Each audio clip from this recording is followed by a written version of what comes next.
कोणत्या राज्याचं ऐतिहासिक नाव आहे? तर ओडिसा या राज्याचं ऐतिहासिक नाव आहे. लक्षात ठेवा, कलिंग हे पहा मौर्य काळातील राज्य होतं.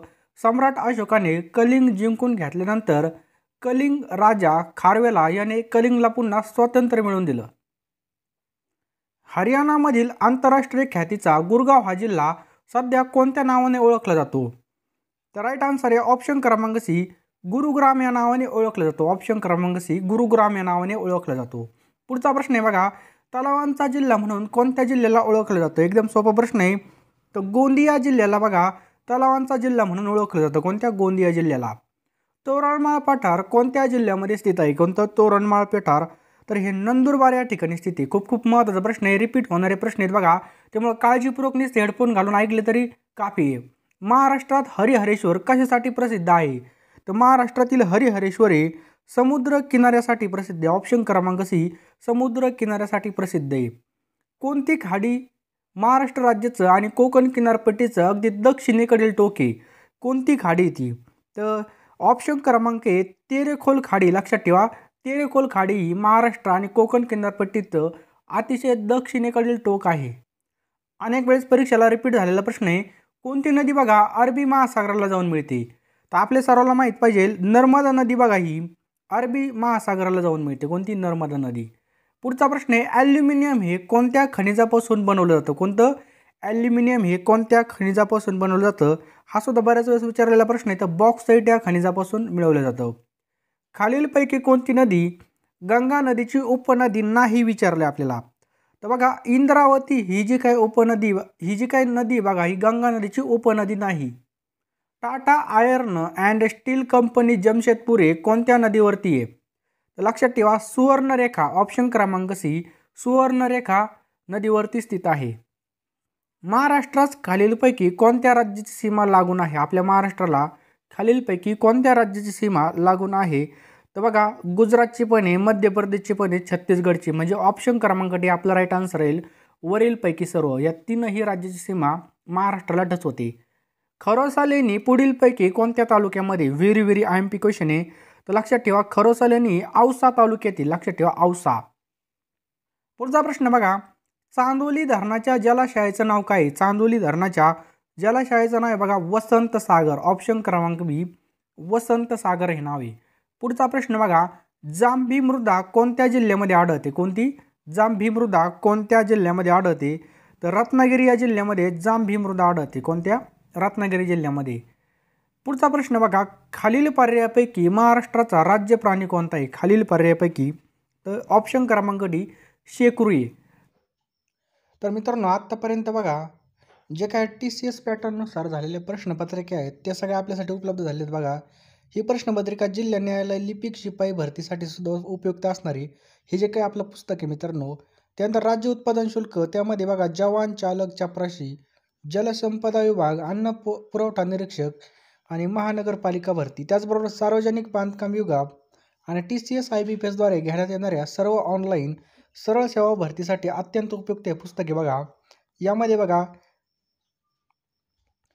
7100 पेक्षा जास्त प्रश्नांचा या ठिकाणी समावेश झालेला आहे. या पुस्तकाची किंमत बघा 435 रुपये आपल्यासाठी ठेवलेली आहे. तर बघा TCS द्वारे जेवढे पेपर घेतलेत बघा ते सर्व प्रश्नपत्रिकेचं विश्लेषण केल्यानंतर असं लक्षात आलेलं आहे की IBPS आणि TCS प्रश्नपत्रिकांचं पॅटर्न बऱ्याच प्रमाणामध्ये आपल्याला सारख्या प्रमाणात दिसून आलेले आहेत बघा. आणि या ठिकाणी जर पाहिलं TCS IBPS मध्ये जी काही प्रश्नांची जी काही वारंवारता आहे, जी काही पुनरावृत्ती आहे, हे प्रमाण बघा इतर स्पर्धा परीक्षेपेक्षा सुद्धा जास्त आहे बघा. 2023 मध्ये म्हणजे आता 24 लागण या परीक्षांसाठी बघा हे पुस्तक एकदम यशाची गुरुकिल्ली ठरणार आहे बघा. हे पुस्तक आहे बघा स्मार्ट स्टडी पब्लिकेशन नांदेड यांचं, विठ्ठल नागनाथ राऊतवार यांचं. त्यामुळे मित्रांनो हे पुस्तक तुम्ही नक्की विकत घ्यायचं आहे. यामध्ये आपल्याला TCS द्वारे घेतलेल्या 71 प्रश्नपत्रिकांचा संच आपल्यासाठी अवेलेबल केलेला आहे. त्यामुळे मित्रांनो हे पुस्तक लगेच आपल्याला विकत घ्यायचं आहे. विठ्ठल नागनाथ राऊतवार या सरांचं हे पुस्तक आहे, smart study publication Nanded. Bibi ka Maqbara कोणत्या जिल्ह्यामध्ये? तर ऑप्शन क्रमांक बी औरंगाबाद. औरंगाबादचं आता नवीन नामकरण ठेवण्याचा प्रस्ताव मंजूर झालेला आहे. तर लक्षात ठेवा संभाजीनगर. कोणतं? संभाजीनगर. पवनार आश्रम कोणत्या जिल्ह्यामध्ये स्थित आहे? कोणता? पवनार आश्रम कोणत्या जिल्ह्यात आहे? तर ऑप्शन क्रमांक डी वर्धा जिल्ह्यामध्ये बघा पवनार आश्रम आहे. पुढचा प्रश्न आहे, महाराष्ट्रामध्ये कोणत्या भागात जास्त पाऊस पडतो? तर सर्वात माहिती आहे कोकणामध्ये सर्वात जास्त पाऊस पडतो. लोणार हे खाऱ्या पाण्याचं सरोवर कोणत्या जिल्ह्यात आहे? तर हे बुलढाणा जिल्ह्यामध्ये स्थित आहे. कोणत्या? बुलढाणा. महाराष्ट्रातील कोणत्या जिल्ह्यात सर्वात कमी लोकसंख्या आहे? कोणत्या जिल्ह्यामध्ये सर्वात कमी लोकसंख्या आहे? तर सिंधुदुर्ग. ऑप्शन क्रमांक सी, सिंधुदुर्गमध्ये सर्वात कमी आहे. जगातील लोकसंख्येत भारताचा कितवा क्रमांक आहे? तर जगातील लोकसंख्येमध्ये आपल्या भारताचा द्वितीय क्रमांक आहे. ऑप्शन क्रमांक बी. नर्मदा नदीचा उगम कोणत्या ठिकाणी झाला? खूप महत्त्वाचा प्रश्न आहे. नर्मदा नदीचा उगम, ऑप्शन क्रमांक 2 अमरकंटक. लक्षात ठेवा, नर्मदा नदीचा उगम कोणत्या ठिकाणी? अमरकंटक. अमरकंटक हे बघा विंध्य पर्वतातील सर्वात उंच ठिकाणी नर्मदा नदीवर सरदार सरोवर हे धरण बांधण्यात आलेले. कोणतं? सरदार सरोवर. कादवा नदी कोणत्या नदीची उपनदी आहे? कादवा नदी ही कोणत्या नदीची उपनदी आहे?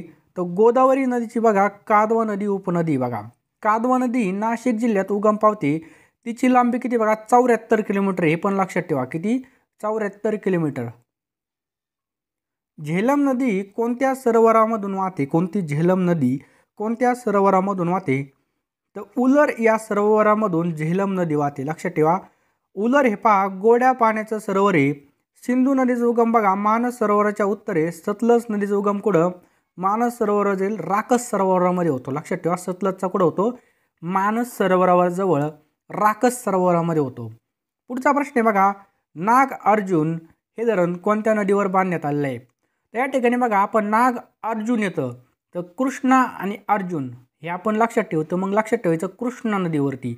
नाग अर्जुन हे धरण कोणत्या नदीवरती आहे? कृष्णा नदीवरती बांधण्यात आलेले. आलं लक्षात? पुढचा प्रश्न आहे बघा, खालीलपैकी कोणत्या राज्याला समुद्र किनारा नाही? तर आसाम या राज्याला बघा समुद्र किनारा लागत नाही. भारताला बघा एकूण 7517 किलोमीटर लांबीचा समुद्र किनारा लाभलेला आहे. भारतीय द्वीपकल्पाच्या पश्चिमेला अरबी समुद्र, पूर्वेला बघा बंगालचा उपसागर आहे. पश्चिम किनारपट्टीवरील राज्य लक्षात ठेवायचे आपल्याला गुजरात आहे, महाराष्ट्र आहे, गोवा आहे, कर्नाटक आणि केरळ आहे. बघा पूर्व किनारपट्टीवर कोणकोणते आहेत? ओडिसा, आंध्र प्रदेश आणि तमिळनाडू हे पूर्व किनारपट्टीवरती. हे खूप महत्त्वाची माहिती आहे. पुढचा प्रश्न बघूयात आपण, आपल्या भारतामधील कोणत्या राज्याला देवभूमी असं म्हणतात? भारतामधील कोणत्या राज्याला देवभूमी असं म्हणतात? तर ऑप्शन क्रमांक 1 उत्तराखंडला काय म्हणतात? देवभूमी असं म्हटलं जातं. लक्षात ठेवा, उत्तराखंड. उत्तराखंडची राजधानी कोणती? बघा देहरादून आहे. उत्तराखंडमध्ये एकूण 13 जिल्हे आहेत. हिंदी, पहाडी ह्या प्रमुख भाषा आहेत. या राज्याला देवभूमी असं सुद्धा म्हटलं जातं. लक्षद्वीप टिंबटिंब या ठिकाणी काय प्रश्न आहे आपल्याला? लक्षद्वीप, तर बघा अरबी समुद्रामध्ये लक्षद्वीप आहे. ऑप्शन क्रमांक 2 अरबी समुद्र.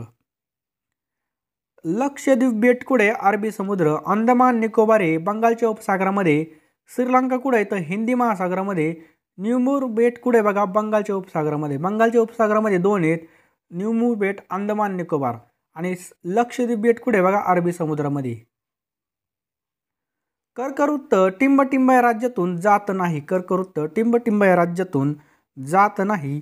तर बघा ओडिसा या राज्यामधून जात नाही. लक्षात ठेवा, ओडिसा.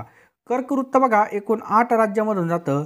कोणकोणते बघा? पहिले गुजरात, राजस्थान, मध्य प्रदेश, छत्तीसगड, झारखंड, पश्चिम बंगाल, त्रिपुरा आणि मिझोराम. आलं लक्षात? तर ओडिसामधून जात नाही.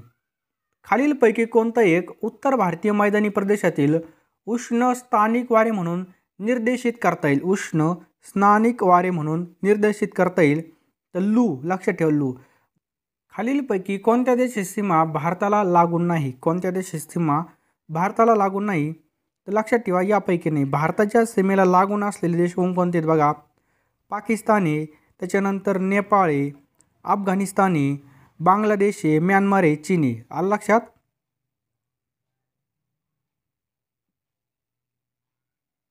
तर पुन्हा एकदा रिव्हिजन मारूयात. भारताच्या सीमेला लागून असलेले देश कोणते आहेत? पाकिस्तान, नेपाळ, भूतान, बांगलादेश, म्यानमार, चीन, अफगाणिस्तान. अफगाणिस्तानची सर्वात कमी लांबी आहे. पुढचा प्रश्न आहे बघा, सेतू समुद्रम प्रकल्प जे काही प्रकल्प आहे त्या प्रकल्पामुळे पालची सामुद्रधुनी आणि टिंबटिंबचे आखात जोडलं जाईल. तर मन्नारचे आखात जोडलं जाईल. लक्षात ठेवा, मन्नारचा आखात. खंबातचे आखात व कच्छचे आखात हे गुजरात राज्याच्या समुद्र किनारपट्टीला आहे. सुवेज कालवा हा तांबडा समुद्र आणि भूमध्य समुद्र यांना जोडतो बघा. हा जो काय सुएझ कालवा आहे हा तांबडा समुद्र आणि भूमध्य समुद्राला जोडतो. आणि जे काही कच्छचं आखात आहे, कोणतं कच्छ, हे गुजरात राज्याच्या समुद्र किनारपट्टीला आहे. भारताच्या अतिपूर्वेकडील अरुणाचल प्रदेश व अतिपश्चिमेकडील गुजरात या दरम्यान 29 रेखांशाचा फरक असल्याने या दोहोंच्या स्थानिक वेळेमध्ये टिंबटिंब इतका फरक आढळतो. तर किती? 1 तास 56 मिनिटे इतका फरक आढळतो. लक्षात ठेवा, 1 तास 56 मिनिटे. पुढीलपैकी कोणत्या देशाच्या सागरी सीमेशी भारताची सागरी सीमा संलग्न नाही आहे? पुढीलपैकी कोणत्या देशाच्या सागरी सीमेशी भारताची सागरी सीमा संलग्न नाही? तर चीन. भारताच्या सागरी सीमेला लागून असलेले देश कोणते आहेत? पाकिस्तान आहे, बांगलादेश आहे, श्रीलंका आहे, मालदीव आहे, म्यानमार आहे, इंडोनेशिया आहे आणि थायलंड आहे. इंदिरा पॉईंट हे कोणत्या बेटावरती? इंदिरा पॉईंट हे कोणत्या बेटावरती आहे? तर हे निकोबार बेटावरती. कोणतं? इंदिरा पॉईंट हे निकोबार बेटावरती. इंदिरा पॉईंट हा भारताचा सर्वात दक्षिणेकडील भाग आहे. कोणता? दक्षिणेकडील भाग. आपल्या भारताची भूसीमा टिंबटिंब देशांना भेटतात. तर बघा एकूण 7 देशांना भेटते. बघूयात आपण भारताच्या भूसीमेशी लागून असलेले देश कोणकोणते आहेत? नेपाळ आहे, अफगाणिस्तान आहे, भूतान आहे, चीन आहे, बांगलादेश आहे, म्यानमार आहे आणि पाकिस्तान आहे. लक्षात ठेवा. खालीलपैकी कोणतं शहर आहे भारताच्या पूर्व किनाऱ्यावर नाही? तर कोचीन हे शहर बघा भारताच्या पूर्व किनारपट्टीवर नाही. तर बघा कोचीन हे राज्यामध्ये पश्चिम किनारपट्टीवरचं शहर आहे. भारत आणि म्यानमार यांच्यातील सीमा किती लांबीची? भारत आणि म्यानमार. तर लक्षात ठेवा ऑप्शन क्रमांक या ठिकाणी खालीलपैकी क्षेत्रफळाच्या दृष्टीने कोणता क्रम बरोबरती आहे? तर लक्षात ठेवायचं आपल्याला राजस्थान 1 नंबरला, 2 नंबरला मध्य प्रदेश, 3 नंबरला महाराष्ट्र आणि 4 नंबरला उत्तर प्रदेश. म्हणजे ऑप्शन क्रमांक 1 या ठिकाणी बरोबर उत्तर आहे. भारताच्या सर्वात लहान राज्याची सीमा खालीलपैकी कोणत्या राज्याच्या सीमेशी संलग्न किंवा लागून नाही विचारले आपल्याला? तर लक्षात ठेवायची तेलंगणा. तेलंगणाची सीमा आपल्याला टच होत नाही. भारतातील सर्वात लहान राज्य कोणतं आहे? तर गोवा आहे बघा. दोन्ही ध्रुवापासून समान अंतरावर असलेलं अक्षवृत्त कोणतं आहे? तर दोन्ही ध्रुवापासून समान अंतरावर असलेलं अक्षवृत्त कोणतं आहे? विषुववृत्त आहे. ऑप्शन क्रमांक 3 विषुववृत्त. पुढचा प्रश्न बघा. भूवैज्ञानिकदृष्ट्या भारताच्या प्राकृतिक रचनेतील सर्वात प्राचीन विभाग कोणता आहे? तर द्विकल्पीय पठार आहे बघा सगळ्यात प्राचीन विभाग आहे. कोणता? द्विकल्पीय पठार. द्विकल्पीय पठाराचा आकार हा साधारणपणे त्रिकोणी. या पठारावर प्रामुख्याने कृष्णा, गोदावरी, महानदी, कावेरी प्रमुख नदी खोरे आहेत. पुढचा प्रश्न बघा. अरवली पर्वतरांगेत कोणता खडक आढळतो? तर अरवली पर्वतरांगेमध्ये पट्टिताश्म आणि कनाश्म म्हणजे ऑप्शन क्रमांक 3 या ठिकाणी दोन्ही पण हे खडक आढळतात. तर बघा ही जी काय अरवली पश्चिम भागातील एक पर्वतरांग आहे आणि प्राचीन वलीय पर्वतरांग आहे बघा. पुढचा प्रश्न बघा. सील आणि वालरस मासे कोणत्या प्रदेशामध्ये आढळतात? सील आणि वालरस मासे ते बघा डुंड्रा प्रदेशामध्ये आपल्याला पाहायला मिळतात. कुठं? डुंड्रा प्रदेशामध्ये. डुंड्रा प्रदेश हा झाडेविरहित प्रदेश असतो. आर्कटिक महासागराजवळ हा प्रदेश आहे. पुढीलपैकी कोणती नदी सिंधू नदीचा भाग नाही? पुढीलपैकी कोणती नदी सिंधू नदी प्रणालीचा भाग नाही? तर यमुना. लक्षात ठेवा. सिंधूच्या उपनद्या कोणत्या आहेत? झेलम आहे, सतलज आहे, रावी आहे, चिनाब आहे, बियास आहे आणि यमुना आहे बघा गंगेची उपनदी. लक्षात ठेवा सिंधूच्या झेलम, सतलज, रावी, चिनाब आणि बियास. शरावती नदीवरील जोग किंवा गिरिसाप्पाचा धबधबा भारतातील सर्वात मोठा धबधबा कोणत्या राज्यामध्ये? तर हा बघा कर्नाटक या राज्यामध्ये. कोणत्या? कर्नाटक. जोग धबधबा हा बघा कर्नाटकतील सागर या ठिकाणी बघा. त्याची एकूण उंची किती आहे? 253 मीटर आहे आणि 829 फूट आहे. हा भारतामधील दुसरा आणि जगातील 13वा उंच धबधबा आहे. लक्षात ठेवा. लाव्हारसापासून बनलेल्या खडकांना काय म्हणतात? लाव्हारसापासून बनलेल्या खडकांना काय म्हणतात? तर अग्नीच खडक असं म्हणतात. ऑप्शन क्रमांक 1 अग्नीच खडक. ज्वालामुखीतून बाहेर पडलेला लावा थंड होऊन अग्निजन्य खडक तयार होतो. महाराष्ट्रामधील बेसाल्ट खडक हा अग्निजन्य खडक आहे. हे पण लक्षात ठेवा. पुढचा प्रश्न बघा. धूपगड, पंचमढी ही शिखरे कोणत्या पर्वतरांगेमध्ये अस्तित्वामध्ये आहेत? तर लक्षात ठेवायचं आहे आपल्याला सातपुडा. ऑप्शन क्रमांक 2 धूपगड, पंचमढी शिखरे कोणत्या पर्वतरांगेमध्ये? तर सातपुडा. सातपुडा पर्वतरांग महाराष्ट्र आणि मध्य प्रदेश या 2 राज्यामध्ये पसरलेली. आणि तापी व नर्मदा या नद्या पर्वतरांगेमधून वाहतात. याच भारतातील सर्वात मोठं खाऱ्या पाण्याचं सरोवर कोणतं आहे? तर चिल्का ओडिसामधलं भारतातील सर्वात मोठं खाऱ्या पाण्याचं सरोवर आहे. महाराष्ट्रामधील लोणार सरोवर हे उल्कापातामुळे तयार झालेलं सरोवर आहे आणि केरळमधील वेंबनाड सरोवरालाच कायल असं सुद्धा म्हटलं जातं. मांजरा पठार कोणत्या भागामध्ये कोणतं? तर हे बघा मराठवाडा भागामध्ये मांजरा पठार आहे. मराठवाड्यात लातूर, उस्मानाबाद, नांदेड या भागामध्ये हे पठार आढळतं आणि मांजरा नदी सुद्धा याच भागामध्ये. गुरुशिखर खालीलपैकी कोणत्या पर्वतरांगेचं सर्वोच्च शिखर आहे? कोणतं गुरुशिखर? तर लक्षात ठेवा अरवली. ऑप्शन क्रमांक 2 अरवली. अरवली पर्वतरांगेतील गुरुशिखर हे सर्वोच्च शिखर आहे. अरवली वली पर्वत असून माउंट आबू पुष्कर या ठिकाणी अरवली पर्वतरांगेमध्ये. भारतामधील एकमेव जिवंत ज्वालामुखी कोणत्या ठिकाणी आहे? तर अंदमान निकोबार बेटामध्ये. बघा भारतातील एकमेव जिवंत ज्वालामुखी बॅरन बेटावर आढळतो आपल्याला. पुढचा प्रश्न बघा थंड प्रदेशातील जलचर प्राणी आणि वनस्पती टिंबटिंबमुळे सुरक्षित राहतात. तर ऑप्शन्स क्रमांक 4 पाण्याचं असंगत आचरण याच्यामुळे जिवंत राहतात. पाण्याचं असंगत आचरण 4 डिग्री सेल्सिअसला होतं. पाण्याच्या असंगत आचरणामुळे जलाशयातील पाण्याचा फक्त वरचा थर गोठतो आणि आतलं पाणी बघा ती उबदार राहतं. त्यामुळे जलचर प्राणी आणि वनस्पती सुरक्षित राहतात. भारतात मुख्यत्वे जून ते सप्टेंबर या काळामध्ये पाऊस पडतो. तर कोणत्या प्रकारच्या वाऱ्यापासून पडतो? खूप महत्त्वाचा प्रश्न आहे, 5वा प्रश्न आहे. तर हा मोसमी वारे ऑप्शन क्रमांक 1 मोसमी वाऱ्यापासून पडतो. वातावरणाच्या वरच्या भागामध्ये काही ठिकाणी आढळणारे अतिवेगवान वारे म्हणजे काय?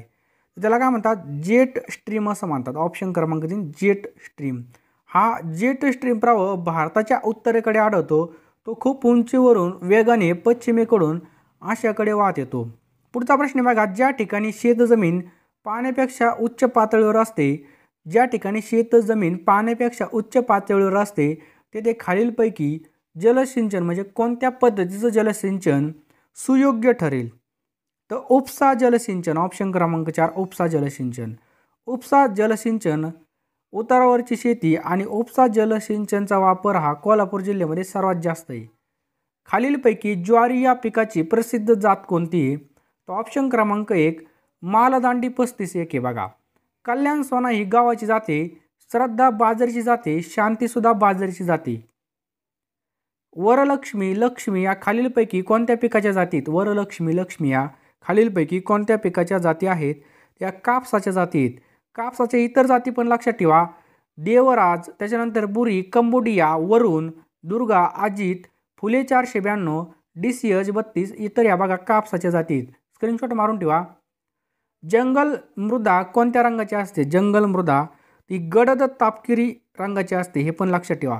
पुढचा प्रश्न बघा या ठिकाणी बघा जंगल मृदेमध्ये लोह संयुगाचं प्रमाण अधिक असल्याने या मृदेला बघा तांबडा रंग प्राप्त होतो. तांदूळ, ऊस, कापूस, भुईमूग इतर या मृदेमध्ये ही पिकं घेतली जातात. पुढचा प्रश्न बघा खालीलपैकी कोण आहे परिसंस्थेचा प्राथमिक ग्राहक नाही? तर साप हा बघा प्राथमिक ग्राहक नाही आहे. पृथ्वीवर टिंबटिंब प्रजातीची संख्या सर्वात जास्त आहे. तर जे काही कीटकं आहेत बघा त्या कीटकाची संख्या सगळ्यात जास्त आहे. माडिया गोंड ही आदिवासी जमात कोणत्या जिल्ह्यात आपल्याला विचारले आढळून येत नाही? तर नंदुरबारमध्ये आढळून येत नाही. पुढचा प्रश्न बघा लोअर पैनगंगा या आंतरजातीय धरण प्रकल्पामध्ये महाराष्ट्रासोबत कोणतं सहकारी राज्य आहे? तर तेलंगणा हे बघा सहकारी राज्य. कोणतं? तेलंगणा. हे बघा अनेर धरण हे खालीलपैकी कोणत्या जिल्ह्यामध्ये आहे?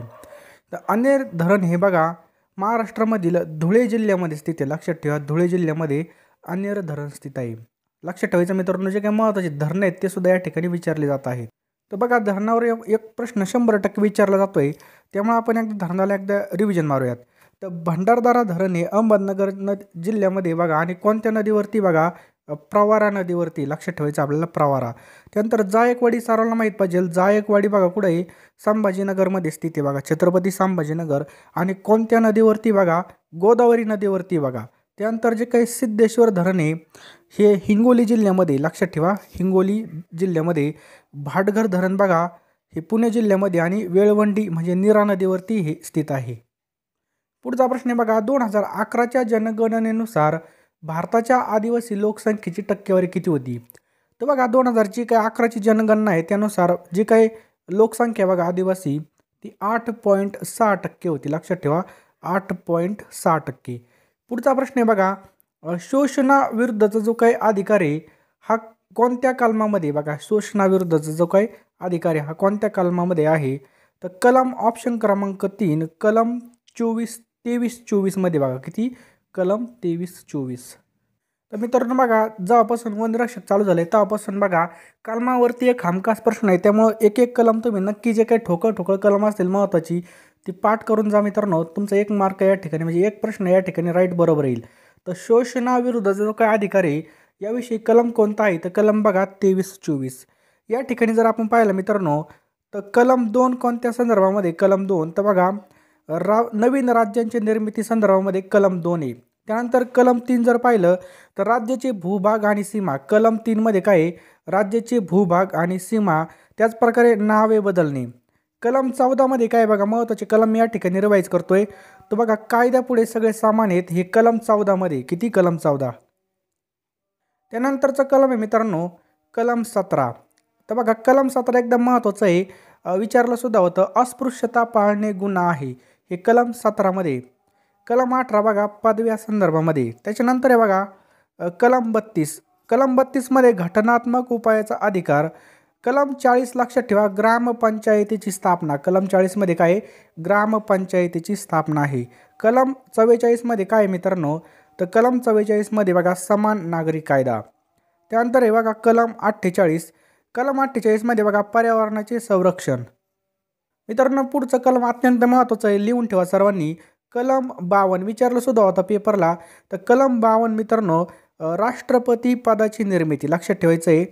कलम 53 मध्ये पण लक्षात ठेवायचं आहे बघा कलम 53 मध्ये काय आहे? राष्ट्रपती भारताचा पहिला नागरिक असणार हे कलम 53 मध्ये आहे. त्यानंतर कलम 58 मध्ये राष्ट्रपती पदाची काय बघा या ठिकाणी पात्रता आहे हे पण लक्षात ठेवायचं आहे. पुढचं महत्त्वाचं कलम मित्रांनो कलम 80. मित्रांनो हे सगळं लिहून ठेवा बघा 100% या ठिकाणी आपल्याला प्रश्न पाहायला मिळणार आहे. तर कलम 80 मध्ये बघा राज्यसभा आहे लक्षात ठेवा राज्यसभा. त्यानंतर कलम 81 मध्ये 80-81 राज्य 1 नंबरला असतं. त्यानंतर लोकसभा 81 मध्ये बघा लोकसभा लक्षात ठेवायचं आहे लोकसभा.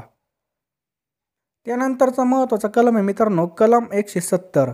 तर कलम 170 मध्ये काय बघा विधानसभा लक्षात ठेवा विधानसभा आहे कलम 170 मध्ये. त्यानंतरचा महत्त्वाचा कलम आहे मित्रांनो कलम 368. हे जे काही कलम आहे मित्रांनो हे कलम आहे बघा घटना दुरुस्ती संदर्भामध्ये.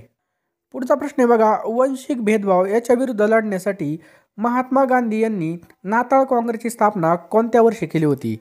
तर 1894 मध्ये बघा महात्मा गांधी यांनी नाताळची या ठिकाणी स्थापना केली होती. पुढचा प्रश्न आहे बघा बाल कामगार ठेवण्यास मनाई आहे हे याच्या संदर्भामध्ये आपल्याला कलम विचारलेला आहे. तर कलम 24 मध्ये बघा हे आहे लक्षात ठेवा कलम 24 मध्ये बाल कामगार ठेवण्यास मनाई आहे. त्यानंतर बघा सायमन कमिशन भारतामध्ये कोणत्या वर्षी आलं होतं? Simon commission. तर सायमन कमिशन भारतामध्ये आलं होतं मित्रांनो 1928ला सायमन कमिशन आलं होतं. कधी? 1928ला सायमन कमिशन आलं होतं. तर मित्रांनो तुमचा जर पेपर झाला असेल महत्त्वाच्या नोट्स आहेत बघा त्या तुम्हाला त्या ठिकाणी मिळून जातील. त्याच फोनपे नंबरला आपला जो काही नंबर आहे बघा 827555 827555 8283 या नंबरला तुम्ही सेंड करू शकता 149 रुपये आणि यालाच तुम्ही फोनपेसुद्धा करू शकता 827555 8283 या ठिकाणी बघा 8283 स्क्रीनवर लावूनच मी नंबर. फक्त 149 रुपयाला नोट्स आहेत मित्रांनो नक्की घ्या. तुमचा पेपर बाकी असेल तुम्हाला नक्की याचा फायदा होईल किंवा QR कोडसुद्धा तुम्ही या ठिकाणी स्कॅन करू शकता. पुढचा प्रश्न आहे मित्रांनो सैन्य बळाने जगातला सर्वात शक्तिशाली कोणता देश आहे? तर राईट आन्सर आहे बघा ऑप्शन क्रमांक 2 रशिया लक्षात ठेवायचं रशिया. आणि सैन्य खर्चाच्या बाबतीत कोणता देश आहे 1 नंबरला? तर अमेरिका हा पहिल्या स्थानावर आहे. खर्च विचारला आता या ठिकाणी बळ विचारलं आहे तर खर्च करण्यामध्ये अमेरिका हे पहिल्या स्थानावरती देश आहे. पुढचा प्रश्न आहे बघा भारतामधील सर्वात लहान आदिवासी जमात कोणती आहे? तर भारतामधील सर्वात लहान आदिवासी जमाती बघा अंदमान ऑप्शन क्रमांक 3 अंदमान. प्रमुख जमाती हा टॉपिक बघा तुम्ही कोणत्या पण जीकेच्या पुस्तकामधून करून जा नक्कीच तुम्हाला फायदा होईल. त्यानंतर बघा दहशतवादी विरुद्ध दिवस कोणत्या दिवशी असतो? तर दहशतवाद विरुद्ध दिवस हा 21 मेला साजरा केला जातो. कधी? 21 मेला हा साजरा केला जातो. महत्त्वाचे दिवस. त्याच्यानंतर महाराष्ट्रामध्ये कोणत्या भागामध्ये तांबे हे खनिज सापडतं? तर तांबं हे विदर्भामध्ये या ठिकाणी आपल्याला पाहायला मिळतं. लक्षात ठेवा तांबे. तांबे बघा विजेचं सुवाहक हे. तांब्याचा उपयोग बघा जे काही आपले वायरी असतात घरामध्ये यासाठी सुद्धा केला जातो बघा. त्याच्यानंतर पुढचा प्रश्न आहे बघा, हडप्पा आणि मोहनजोदडो ही ठिकाणे कोणत्या देशामध्ये आहेत? तर ही पाकिस्तानमध्ये स्थित आहे. लक्षात ठेवा पाकिस्तानमध्ये हडप्पा आणि मोहनजोदडो. पुढचं आहे बघा, घटना समितीपुढे उद्दिष्टांचा ठराव कोणी मांडला होता? तर घटनाच्या समितीपुढे उद्दिष्टांचा ठराव हा पंडित जवाहरलाल नेहरू यांनी मांडला होता. लक्षात ठेवा पंडित जवाहरलाल नेहरू यांनी. नेक्स्ट आहे बघा, ठाणे जिल्ह्यामधून वाहणारी प्रमुख नदी कोणती आहे? एकदम सोपा प्रश्न आलता. तर ठाणे जिल्ह्यामधून वाहणारी प्रमुख नदी कोणती बघा? उल्हासी नदी. लक्षात ठेवा उल्हासी नदी आहे. नंतरचा प्रश्न आहे बघा, भारतीय उपखंडामध्ये एकूण किती देश आहेत? तर बघा भारताच्या उपखंडामध्ये एकूण किती देश आहेत? एकूण बघा 8 देशांचा समावेश बघा भारतीय उपखंडामध्ये होत असतो. नेक्स्ट आहे बघा, वास्को द गामाचं स्वागत खालीलपैकी कोणी केलं होतं? तर वास्को द गामा ज्यावेळेस भारतामध्ये आला त्यावेळेस स्वागत हे कोणी केलं होतं असा प्रश्न विचारला आहे. तर महत्त्वाचा प्रश्न आहे बघा, राजा झामोरीन. लक्षात ठेवा राजा झामोरीनने या ठिकाणी स्वागत केलं होतं. पुढचा प्रश्न बघा, भारतामध्ये प्राचीन वेद खालीलपैकी कोणता आहे? भारतामध्ये प्राचीन वेद खालीलपैकी कोणता आहे? तर राईट आन्सर आहे बघा सर्वात प्राचीन वेद आहे बघा ऋग्वेद. लक्षात ठेवा ऋग्वेद. सामवेदमध्ये त्याच्यानंतर ऋग्वेद, सामवेद आणि यजुर्वेद हे 3 वेद आहेत हे लक्षात ठेवायचं आपल्याला. हवेमध्ये उडणारा एकमेव सस्तन प्राणी कोणता आहे? तर आपल्या सर्वांना माहिती आहे बघा वटवाघूळ आहे. कोणता आहे? वटवाघूळ. आणि वटवाघूळ बघा हा कशाद्वारे कार्य करत असतो? तो प्रतिध्वनी म्हणजे ध्वनी टाकतो त्याच्यानंतर ध्वनी त्याच्याकडे रिटर्न येतो त्यावेळेस तो तशा प्रकारे हवेमध्ये उडत असतो. त्याच्यानंतर बघा लॉर्ड कर्झनने आर्थिक विकेंद्रीकरणाचा ठराव कोणत्या वर्षी मांडला होता? हा मांडला होता बघा 1870 मध्ये. कधी मांडला होता? 1870 मध्ये हा ठराव मांडला होता. नेक्स्ट आहे बघा, चंबळ हा जो काही प्रकल्प आहे हा खालीलपैकी कोणत्या राज्यामध्ये? कोणता? चंबळ. तर चंबळ हा जो काही प्रकल्प आहे बघा हा राजस्थान या राज्यामध्ये. कोणत्या? राजस्थान या राज्यामध्ये आहे. पुढचा प्रश्न आहे बघा, गाळाची जी काही मृदा आहे खालीलपैकी याला काय म्हटलं जातं? तर गाळाच्या मृदेला काय म्हटलं जातं? त्याला बघा भाबर मृदा असं म्हटलं जातं. लक्षात ठेवा भांगर मृदा असं म्हटलं जातं. पुढचा प्रश्न आहे बघा, वेगाच्या परिवर्तनाचा दर यास खालीलपैकी काय म्हटलं जातं? ज्यावेळेस वेगाचं परिवर्तन होतं त्याच्या दराला या ठिकाणी काय म्हटलं जातं? फिजिक्सचा प्रश्न आहे भौतिकशास्त्राचा. तर राईट आन्सर आहे बघायचं ऑप्शन्स क्रमांक. त्याला म्हटलं जातं बघा त्वरण. त्वरण म्हणजेच काय? ॲक्सलरेशन. विस्थापन म्हणजे काय? डिस्प्लेसमेंट. दाब म्हणजे काय? प्रेशर. तर मित्रांनो वेगाच्या परिवर्तनाचा दर आहे याला काय म्हटलं जातं? तर बघा या ठिकाणी त्वरण असं म्हटलं जातं. काय म्हटलं जातं? त्वरण. पुढचा प्रश्न आहे बघा, मसुदा समितीमध्ये एकूण किती सदस्य होते? मसुदा समितीमध्ये एकूण किती सदस्य होते? या ठिकाणी जर पाहिलं आपण 7 सदस्य होते. किती? 7 सदस्य होते. पुढचा प्रश्न विचारला होता बघा या ठिकाणी शुद्ध अशुद्ध शब्द. तर बघा हे एकदम सोपं पण नाही आणि एकदम अवघड पण नाही मित्रांनो, कारण की या ठिकाणी फक्त आपल्याला वेलांटी पाहिजे परीक्षा. तर ऑप्शन क्रमांक 1 या ठिकाणी आपलं बरोबर राहील. या ठिकाणी बघा आपला 1 मार्क चोरला जातो त्यामुळे हा मार्क कधीच जाऊ द्यायचा नाही. त्यानंतर बघा ऐच्छिक या शब्दाचा विरुद्धार्थी शब्द कोणता असेल? ऐच्छिक या शब्दाचा विरुद्धार्थी शब्द आहे बघा परिहार्य. लक्षात ठेवा परिहार्य. नेक्स्ट आहे बघा, अंगाची लाही होणे. काय होणे? अंगाची लाही होणे. याचा आपल्याला वाक्प्रचाराचा अर्थ विचारलेला आहे. तर बघा अतिशय संताप येणे यालाच काय म्हणतात? अतिशय संताप येणे. नेक्स्ट आहे बघा, पक्ष्यांचा थवा झाडावर बसला या वाक्यामध्ये शब्दयोगी अव्यय कोणता आहे? तर बघा ज्यावेळेस जोडून येतं इथं बघा झाडावर हे काय झालेलं जोडून आलेलं आहे त्यामुळे बघा हेच शब्दयोगी अव्यय म्हणजे लक्षात ठेवा हेच शब्दयोगी अव्यय आहे. मुलगा दररोज व्यायाम करतो तर या ठिकाणी आपल्याला शब्दाची जात ओळखायला लावलेली. तर या ठिकाणी बघा काय आहे? क्रियाविशेषण अव्यय. कोणतं आहे बघा या ठिकाणी? क्रियाविशेषण अव्यय आहे. पुढचा प्रश्न आहे बघा, गटात न बसणारा पद या ठिकाणी आपल्याला ओळखायचं आहे. तर पल्लवी या ठिकाणी गटात न बसणारं पद आहे. नेक्स्ट आहे बघा, संख्यावाचक क्रियाविशेषण अव्यय या ठिकाणी ओळखायचं आहे. संख्यावाचक क्रियाविशेषण अव्यय. तर किंचित हे काय बघा बाकीचे ऑप्शनचं आपल्याला या ठिकाणी मागवाच लागत नाही त्यामुळे किंचित हे. त्याचे अक्षर मोत्यासारखे आहे या ठिकाणी आपल्याला उपमेय ओळखायचं आहे. तर अक्षर या ठिकाणी बघा, या ठिकाणी उपमेय, लक्षात ठेवा अक्षर. नेक्स्ट पहा, तो मी नव्हेच या नाटकाचे लेखक खालीलपैकी कोण आहेत? तर कोण आहेत बघा, तो मी नव्हेच. तर पु ल देशपांडे नाही, तर ऑप्शन क्रमांक 3 प्र के अत्रे आहेत, लक्षात ठेवा प्र के अत्रे. नेक्स्ट पहा, चरण या शब्दामधील च हा वर्ण कोणता आहे? तर च हा वर्ण कोणता आहे? तर बघा या ठिकाणी तालव्य. बघा चरण या शब्दामधील च हा वर्ण कोणता आहे? तर या ठिकाणी तालव्य वर्ण आहे. नेक्स्ट आहे बघा, देवघर, ते देवघर या ठिकाणी बघा ते आलेलं आहे, त्यामुळे बघा या ठिकाणी लिंग कोणतं होईल? तर नपुसकलिंगी, लक्षात ठेवा नपुसकलिंगी. पुरुषलिंगी म्हणजे काय? तो येतं. स्त्रीलिंगी म्हणजे काय? ती आणि ते, तो ती ते.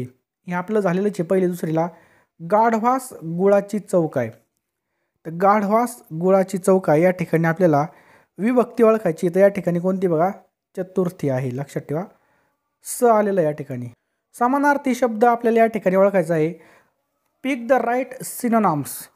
ऑफन, तर याचा समानार्थी शब्द काय होईल बघा? ऑफनचा फ्रिक्वेंटली, लक्षात ठेवा फ्रिक्वेंटली. ऑफनचा समानार्थी शब्द काय होईल बघा?